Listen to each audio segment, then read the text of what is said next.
العنوان: صعب الفرح في زمن صعب. عم أسامة ينزع عني من شيء عايزه، عمره ما يحصل ولا راح يحصل، ولا راح يحصل من بشرية. اللي يحصل بس ازاي؟ إن رضا ربك فيها أو رحمك وخلك عنده سعيد في الآخرة وسعيد دنيا. حق أسامة يفرح فيها، ما بيطلبش شيء مش من حقه.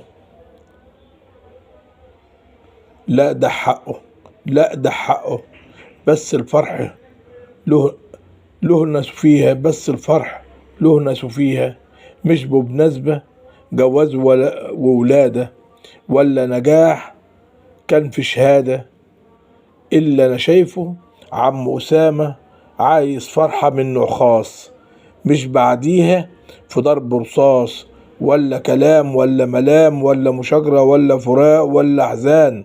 عم أسامة اللي أنا شايفه صعب الفرح في زمن صعب. الأعباء زايدة علينا والإيد مش طايلة، ومن حواليك الناس عامية، سواء في بصرها ولا في روحها وفي أحاسيسها ولا قلوبها وفي إيمانها. الإسلام طبقوا مين؟ إن كان فيه عملة وصعبة، ناس نادرين. اللي هقوله أنا بدعي لك تفرح فيها، والله عايزك فيها سعيد. والأشواك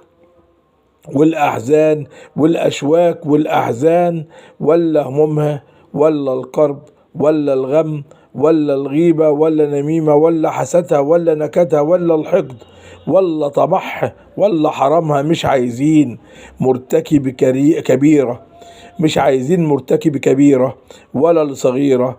عايز الناس طهرة عفيفة كريمة شريفة، عايز الناس بقلوب شفافة، عايز الناس بالدين عاملين وعلى السنة لشرع الله ده دستورها.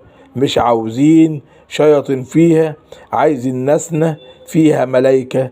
نفس الناس زي زمان، ولا في قسوة ولا حرمان ولا في انفاق ولا نسيان، ولا نسمعش فلان شبعان وفلان ده جعان وده متغطي وده عريان. عايزين حب، عايزين دين، عايزين أخلاق، مش عايزين في فساد أخلاق.